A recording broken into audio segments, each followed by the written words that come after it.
Let's take a second to look at the last page of the position versus time and velocity versus time worksheet. So right off the start, it says, consider the velocity versus time graph below that represents the motion of 4 different cars. So the very first thing we have to be aware is that this is a velocity, and velocity would typically be measured, although they don't have it, the units associated here. This would usually be labeled in meters per second. We'll see if I can get this to work here. Meters per second. All right. And these would be in parentheses. And then time on the x-axis, and that's going to be in seconds. Now, a lot of times when we've seen our velocity versus time graphs, they have resembled this.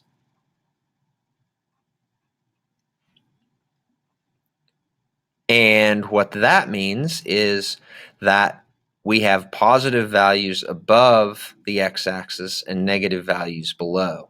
So we may have marks here, and this may represent 1 meter per second, 2 meters per second, negative 1 meter per second, negative 2 meters per second. And then right here is 0. And when you're moving away from the detector, you're going to have a positive velocity. And when you're moving towards the detector, you're going to have a negative velocity. Because remember, velocity is a vector quantity, so it has both a magnitude and a direction. Now, in this case, you can see that all of them are in the positive range because none of them drop below the origin here, 0, 0. None of them go down into this negative range. So if that's the case, that means all of these individuals have to be moving away from the detector, because if they were moving towards the detector, their velocities would be graphed in the negative portion of the graph, and we don't have that here. So which, if any, object is moving in a positive direction and gaining speed at a slow rate?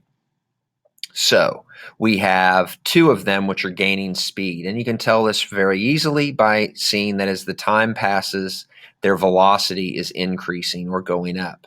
Now, speed, remember, is velocity is speed in a given direction. So we have D and B gaining speed. Well, which one is gaining at a slow rate? That would be letter D. It is gaining slower than B. Which, if any, of the object is moving in a negative direction and losing speed? Well, none of them, we said, are in the negative direction because the graph doesn't even show us that. So there are none. That means it said if any, right? And so there are none that are doing that.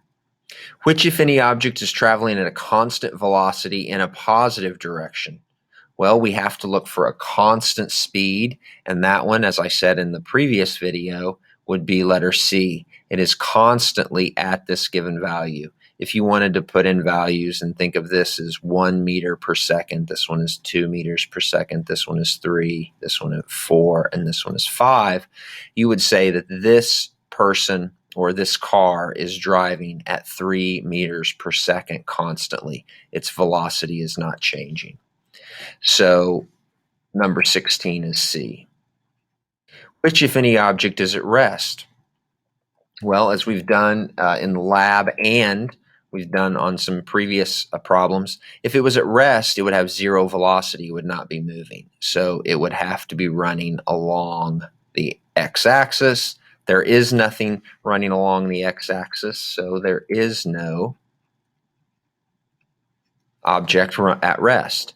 Which, if any, object is moving in a positive direction but losing speed? Well, if we know that anything up here is positive, all of these are falling in that positive range. And you can see here, letter A is losing speed as time goes by. Here it's up at 5 meters per second. By the end, it's lower than 1 meter per second.